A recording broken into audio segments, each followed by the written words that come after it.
โดยเอาโดยอันนี้ก็เป็นเงินของแม่ถอนแก้วเด้อจนตัวสั่นเลยมันนี่เห็นเงินบ่เคยได้เงินเนาะจักเฮ็ดจังไดเอ้าบ่เคยได้เนาะเห็นว่าได้มานี่ก็มีแต่เงินนั่นอันน่ะผู้ใหญ่เพิ่นช่วยมาเนาะเป็นทั้งแม่ตู้ทั้งอันน่ะแม่ๆทั้ง3ท่านเนาะอ่าดีใจอยู่บ่นี่ดีใจอย่างไรคอยมาเคยได้กัน เนาะคอย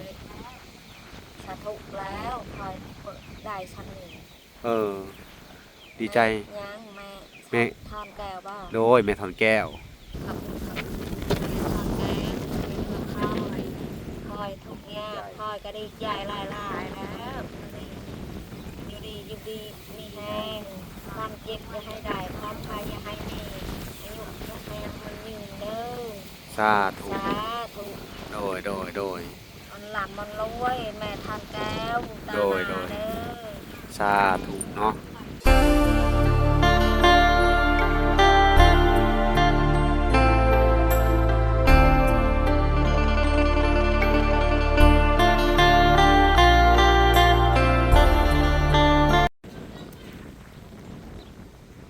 พี่น้องเลยเนาะต่อจากคลิปทีแล้วเนาะทางวลาก็จะมาเห็นจุดประสงค์ต่ออีกพี่น้องเอ้ยคือเงินอีก100พี่น้องเอ้ยเป็นจุดประสงค์ของทางอันแม่ถอนแก้วพี่น้องเอ้ยเนาะเพิ่นก็ได้มอบหมายให้วลามาซอยเหลือทางครอบครัวไอ้ตุ้มเนาะแล้วก็ทางเอ้ยมีเพิ่มเติมพี่น้องเอ้ยก็คือเป็นการกะเกียมมือย่อเฮือนเนาะพี่น้องทางวลากะสิได้มอบเงินให้เพิ่นอีก100พี่น้องเอ้ยอันนี้ก็เป็นจุดประสงค์ของแม่ถอนแก้วเนาะเพิ่นก็ได้โทรมาปรึกษาทางวลาเพิ่นว่าเอ้ยช่วยเพิ่นว่าในการกะเกียมย่อเฮือนใหม่เนาะทางไอ้ตุ้มไอ้มีกับผู้น่ะเพิ่นก็บ่ฮู้ว่าเฮ็ดหยังเนาะทางไอ้มีก็นึ่งข้าวพี่น้องเอ้ยเดี๋ยวสิเข้ามาทักทายเพิ่นเลยพี่น้องเอ้ยสบายดีไอ้ตุ้มเฮ็ดหยังอันนี้ฮะกะเกียมอันน่ะแสดงว่ามื้ออื่นนี่ครึ่งบ่วันอาทิตย์ครึ่งวันจันทร์ย่อโอ้หาเลิกหายามแหละเนาะแต่ว่าในการย่อเฮือนนี่มีบ่เงินฮะบ่มีเนาะก็ผู้ดีเบิดเนาะผู้ดีทางแม่ตู้ USA เพิ่นให้มา100กับผู้ดีมาอันยังไปมาเฮ็ดแป้นน่ะนะแป้นปันลมแล้วก็อันน่ะไม้สิญัวเนาะอ๋อกับพอดีอันซื้ออาหารการกินให้ทางอันชาวบ้านที่มาซอยเนาะกับพอดีเบิดพอดีเลยแม่นบ่3 โล 5 โลอืมเป็ดอีก100,000ซื้อเป็ดฮะเป็ดซื้อ100,000ตอนกระทุ่มแล้วก็สิกะเกียมงานวันอาทิตย์เพิ่นว่าแม่นบ่สิพากันเคิงเพิ่นบ่ในบ้านอืมแล้วก็ทางวลาก็สิได้มาสมทบเด้อก็เป็นเงินของทางเมกถอนแก้วเด้อ USA เนาะเพิ่นก็เป็นอีกผู้หนึ่งเด้อที่ว่าคอยช่วยเหลือเจ้ามาแต่แรกเนาะจนฮอดปัจจุบันแม่นบ่ที่ทางนั้นแม่แก้วแล้วก็แม่ตู้ USA แล้วก็ทางแม่ตู้นงคำบุญเฮืองแล้วก็พ่อตู้บุญจันทร์คำบุญเฮืองเด้อเนาะกระทั่งแม่ตู้นงนี่เพิ่นก็ว่าสิซอยเจ้าอยู่เด้อแต่ว่ามื้อหน้าก่อนเด้อทางเวลาจะสิเอาเข้ามาในส่วนนั้นเด้อก็คือในส่วนนั้นส่วนของเงินแม่แก้วนี่ทางเวลาสิมอบให้เจ้าไปกะเกียมงานอันย่อเฮือนนี่แหละก็สำว่างานแหละเนาะคนมาร่วมเป็นพิธีเป็นมือย่อเฮือนนี่ก็มือค่ำมือคูณเนาะก็สำงานเนาะย่อเฮือนพี่น้องเอ้ยจะมีแต่ว่าเจ้าไปเตรียมหาของอยู่ของกินเด้อแต่ว่าห้ามเด็ดขาดห้ามเอาของเป็นสิ่งที่มีชีวิตเอามาขายในเรือนในซ่านนี่เงินของเพิ่นเข้าใจเนาะอันนี้ก็เป็นข่าวดีเด้อมาแจ้งอีกรอบหนึ่งดีใจอยู่บ่มีแต่ว่า100นี่ให้เจ้าไปซื้อปลาตลาดก็ได้เนาะแล้วก็ไปซื้อตะปูเข้าใจนะเจ้าว่าบ่พอจักโลตะปูฮะ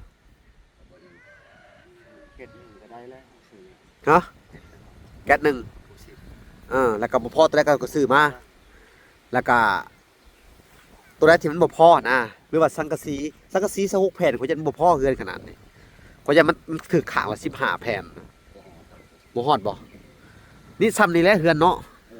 นี่นั่นซ้ำนี่แหละพี่น้องเอ้ยเคิงกันจักเม็ดนี่เคิงนี่เคิงกันนี่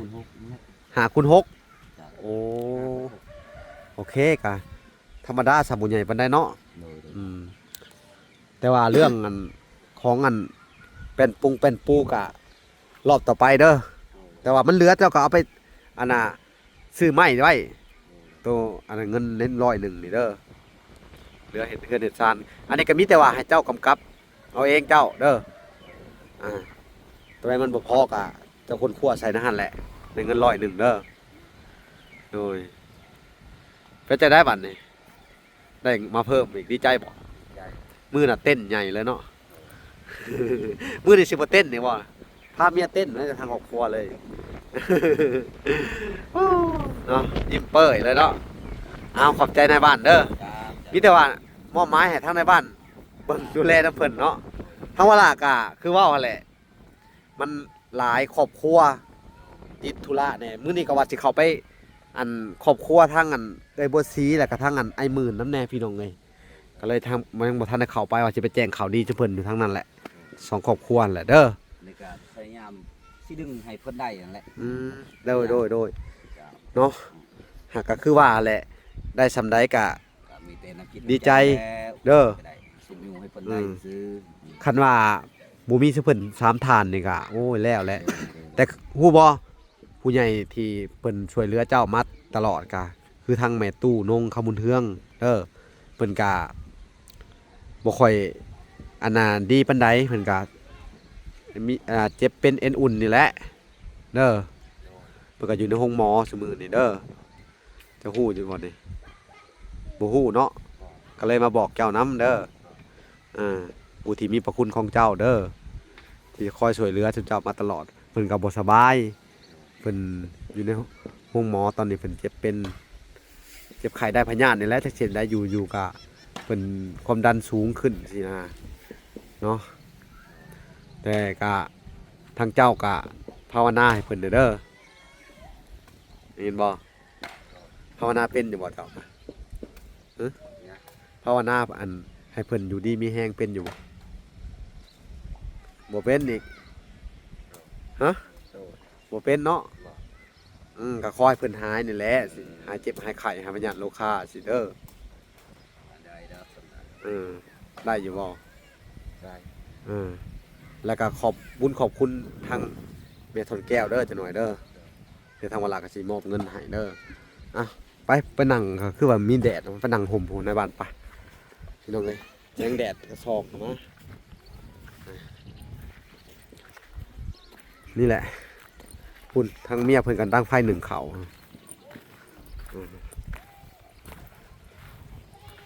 สบายดีโอ้พักกันเห็ดยังไงนี่ฮะฮะเห็ดหนึ่งเขาอันแรงบ่หนึ่งเขาตอนแรงเนาะมีเขาแรงพี่น้องเลยนี่ปีกไม้เพิ่นก็เก็บมาพี่น้องเลย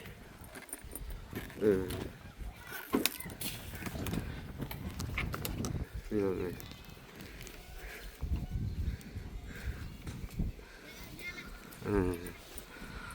นี่ก็เป็นอีกมือหนึ่งพี่น้องไอทีทางเวลาได้มีโอกาสเข้ามาเนาะเข้ามาติดตามเบิ่งการเฮ็ดเฮือนเฮ็ดซ่านแหละกับผู้ที่เป็นข่าวดีมาแจ้งแล้วก็มามอบเงินเลยเนาะก็เป็นเงินสมทบจากทางอันแม่ถอนแก้วเด้อฮู้อยู่บ่ฮะแม่ถอนแก้วได้คนที่เคยช่วยเหลือเจ้าแหละเด้อเพิ่นก็มามอบเงินเนาะหรือว่าผ่านบอล่ามามอบให้เจ้าเด้อเป็นเงินอยู่100เนาะ100 เหรียญแล้วก็ให้เจ้าเอาไปเกี่ยมนี่แหละโยนเฮือนโยนซานนี่เด้ออันน่ะสองพ่อเมียนี่ใครเป็นคนถือเงินเมียนะ เจ้าไปหาเงินมาแล้วก็ให้เมียถือแต่เก่าก็เป็นบ่เคยไปหายังไหนได้อะ 5กระสีไป5เที่ย หาขี้ซี่หาเขียดฮะเออโดย แล้วก็ส่วนร้านนี่ได้บ่เอามาขายได้เงินมาให้เมียอยู่บ่เจ้านี่ ได้ปลาไหลก็10-20,000 ฮอดเมียอยู่บ่ อ๋อ ยันว่าบ่ฮอดไปหาหลักซื้อกินคนเดียวอีกบ่ตะกี้หาน เคย เมียบ่เคยกินมาม่าเนาะแต่เจ้าเคยกินเขาก็แปลกเพิ่นแล้วเนาะสงสัยไปหาหลักซื้อกินคนเดียวเลยเนาะตะกี้เนาะมีบ่ผัวเจ้าเคยบ่ไปหลักกินคนเดียว บ่ บ่เนาะ no แสดงกับแพงเจ้าอยู่ซั่นเนาะ no เพิ่นก็แพงเจ้าอยู่บ่ แพง แพงนะ no ว่าผัวเจ้าก็แพงเจ้าอยู่บ่วะ แพงนะ หอมคู่มือเนาะ บ่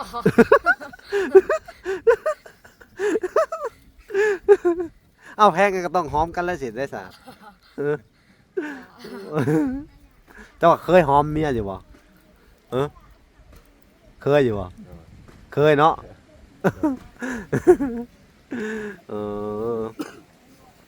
บ่ต้องอายดอกเห็นว่าก็ได้เนาะแต่ข่าวว่ามีลูกหรือบ่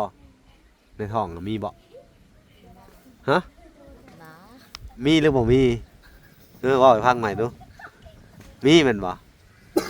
มี บ่มีแม่นบ่แม่นบ่ผัวว่าเมียข่อยท้องได้ว่ะแม่นบ่เลยแม่นเอาจังได๋บาดนี้ผัวว่ามีเมียว่าบ่มีฉันแลหอมกันก็บ่กล้าบอกหอมคู่มือ เว้าหยอกเด้อทุกอันน่ะคลายเครียดเนาะเว้าหยอกกันจะเฮ็ดจังไดเนาะบ่หยอกก็บ่ได้หัวเลยเนาะดีใจนำเด้อดีใจสุดๆเนาะสู้ๆเป็นกำลังใจให้ก็สิวางแผนจังไดต่อไปถ้าเกิดว่าย่อเฮือนแล้วนะนอนได้ว่า ย่อแล้วสิวางแผนเฮ็ดได้ต่อถ้างบมันบ่มีหั้นนะ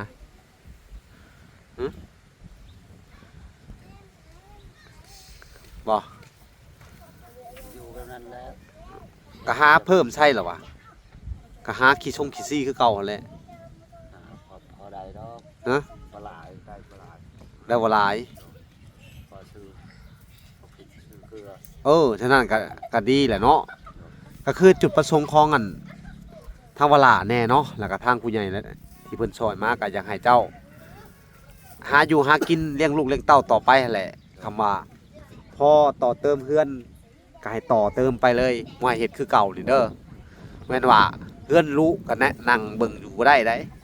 แม่นบ่จะเป็นหัวหน้าครอบครัวเด้มื้อนั่นแหละอ้ายตุ้ม คิดเห็นอันครอบครัวน่ะก็เลยเว้าออกมาเว้าผิด ครอบครัวที่ทุกข์ยากอันครอบครัวหนึ่งอะที่กำลังเป็นกระแสอยู่ตอนนี้ฮะแต่คือเจ้านี่ก็บ่ให้นั่งเฉยๆคำเป็นว่าเห็นเฮือนหัวเฮือนหยังก็ต้องหาวิธีอุดล่ะว่าแม่นบ่แหละขนาดนกมันยังสร้างหังเลยเนาะคือเจ้าเป็นคนแท้ๆยังบ่สร้างเฮือนน่ะก็เบิดแนวแล้วแม่นบ่แหละเนาะแต่เห็นหน้านกมันยังสองผัวเมียมันก็ยังคาบใบมุงใบไม้ไปเฮ็ดหังแม่นบ่แหละเขากันยังเตรียมพร้อมสิเอาลูกเอาเต้าเขายังเฮ็ดเฮือนเฮ็ดชานเนาะสุจะเป็นคนแห้งเฮ็ดแล้ววันนี้คนน่ะแบบเอาหนาวก็ยังฮู้จักหนาวแม่นบ่แหละร้อนก็ยังฮู้จักร้อนเนาะมีแต่ว่าต่อไปก็ย่อเฮือนเป็นชาติเจ้าก็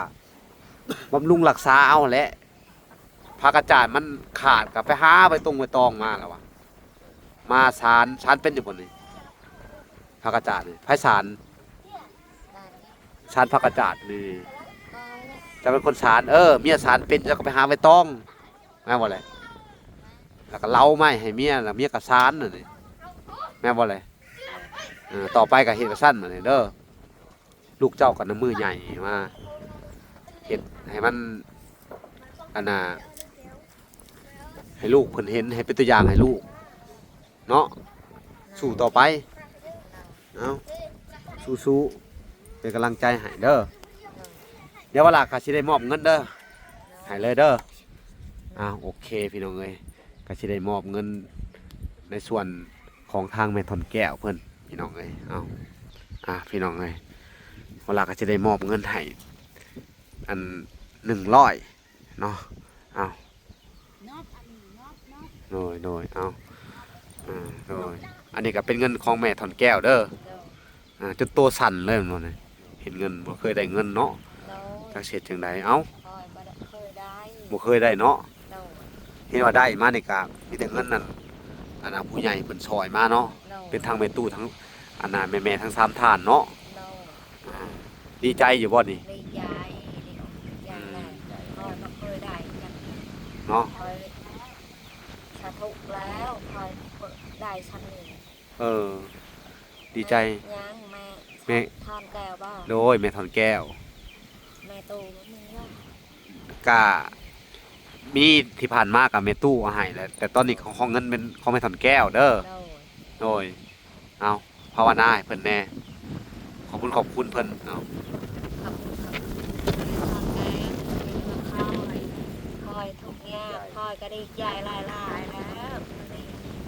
อยู่ดีมีแห้งความเจ็บอย่าให้ได้ความพายอย่าให้มี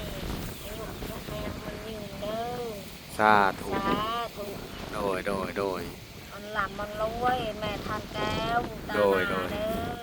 สาธุเนาะอายุมัน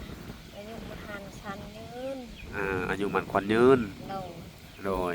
เอามาเป็นขอโทษขออภัยเด้อแม่ทานแก้วโดยเนาะกะนี่แหละพี่น้องเอ้ยทางเวลากะได้มามอบเป็นทีเอ็มห้อยแล้วก็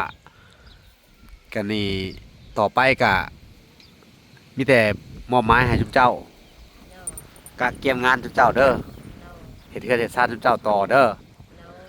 เงินนี่ก็เพิ่นเห็นแล้วเพิ่นก็เมตตาสงสารด้วยความบ่มีเนาะงบประมาณบ่มีต้นทุนชีวิตมันบ่มีว่าง่ายเนาะไปขอไปยืมไผมันก็บ่ได้เนาะเพิ่นก็บ่แม่นว่าเพิ่นหังเพิ่นมีหยังดอกเด้อทางแม่ถอนแก้วก็ได้ก็โตแม่ถอนแก้วเองเพิ่นก็บ่ได้มีได้เพิ่นก็เฮ็ดงานหาเช้ากินค่ำคือกันเด้อแต่เพิ่นมีจุดประสงค์ที่อยากช่วยเหลือครอบครัวอนาถาหรือครอบครัวคนที่ทุกข์ยากเด้อคือเพิ่นเห็นคือบ่สิเพิ่นก็เอ็นดูเมตตาสงสารทุกเจ้าเนาะเพิ่นก็สงสารด้วยบ่มีเฮือนอยู่เฮือนหยังนี่แหละเนาะแต่ก็ตัวแม่ถอนแก้วเองก็ยังบ่มีเฮือนอยู่ได้เข้าใจบ่เพิ่นก็เช่าบ้านอยู่ขนาดอยู่เมืองนอกได้ฮะแม่นบ่แหละและเพิ่นก็ยังมีจิตใจเมตตาสงสารช่วยเหลือทุกเจ้าได้นี่เนาะเพิ่นเป็นคนดีบ่ดีบ่แหละเนาะดีหลายเนาะหายากได้เนาะแม่ทั้ง3ท่านนี่หายากแล้วเนาะทั้งแม่ตู้ USA แล้วก็แม่ทอนแก้ว USA แล้วก็แม่ตู้นงคำบุญเฮืองแล้วพอตู้บุญจันทร์คำบุญเฮืองนี่หายากได้คนที่จะมาช่วยเหลือสุเจ้าคือบ่สิเด้อแต่ทางแม่ตู้เพิ่นก็ขนาดเพิ่นมีจิตใจเมตตาเนาะช่วยเหลือคนทางแม่ตู้นงเพิ่นก็ยังซุมื้อนี้เพิ่นก็บ่ค่อยอยู่ดีมีแฮงปานใดเด้อทางแม่ตู้นงคำบุญเฮืองที่เพิ่นคอยช่วยเหลือซื้อข้าวซื้อน้ำมันยังให้เจ้าแต่แรกๆโคเด้อแล้วก็สมทบเอามาซื้อไม้เส้นแล้วก็ผ้าแถบและสังกะสีกับทางแม่ตู้นงกับแม่ตู้ USA โดยช่วยเหลือทุกเจ้าตอนนี้แม่ตู้นงเพิ่นบ่สบายเพิ่นอาการบ่ค่อยสบายเพิ่นก็อยู่ในห้องหมอเด้อแล้วก็เกี่ยวกับความดันเลือดอหยังนั่นนะมันก็เป็นบินลงจนเว้าบ่ได้พุ่นแหละทางเวลาก็จักเฮ็ดจังได๋เวลาก็เป็นห่วงเพิ่นหลายเด้อทุกเจ้าก็ภาวนา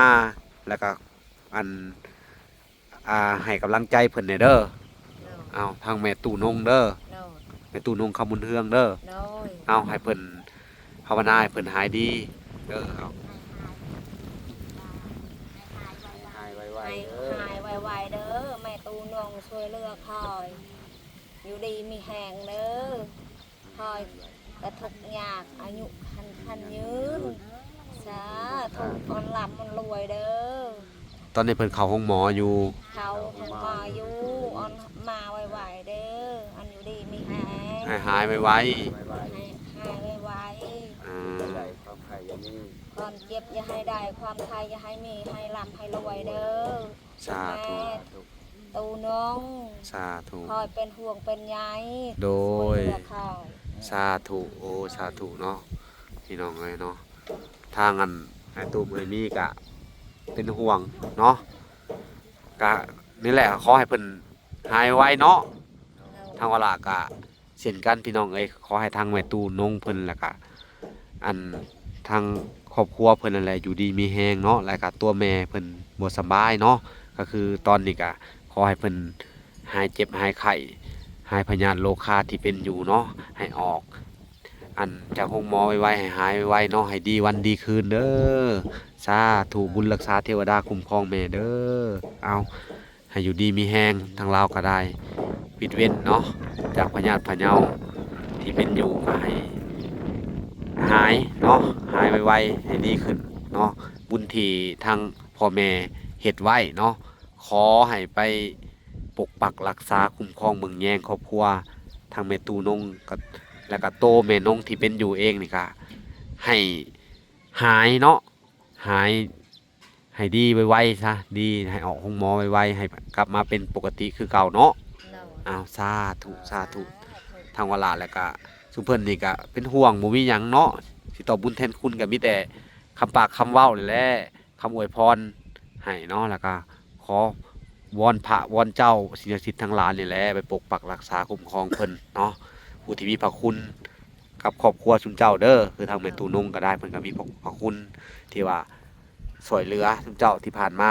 แล้วก็ทางแม่ตู USA น้ำแน่แล้วก็แม่ทอนแก้วเนาะคอยมีพระคุณช่วยเหลือซุมเจ้าเด้อที่ผ่านมาค่ะแล้วก็จนฮอดปัจจุบันนี่แหละเนาะ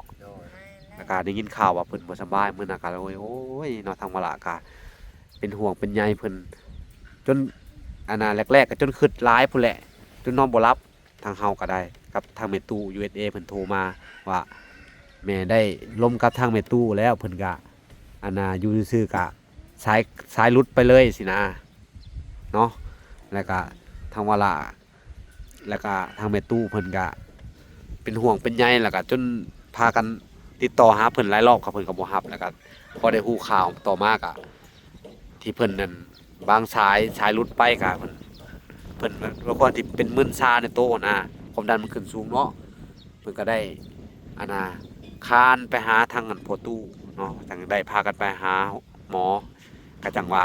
ไข้ขึ้นมาแน่บัดนี้เด้อทางเพิ่นก็ผู้หนึงที่ว่าคอยช่วยเหลือชุมเจ้ามีพระคุณต่อครอบครัวชุมเจ้าเด้อเอาสาธุเนาะ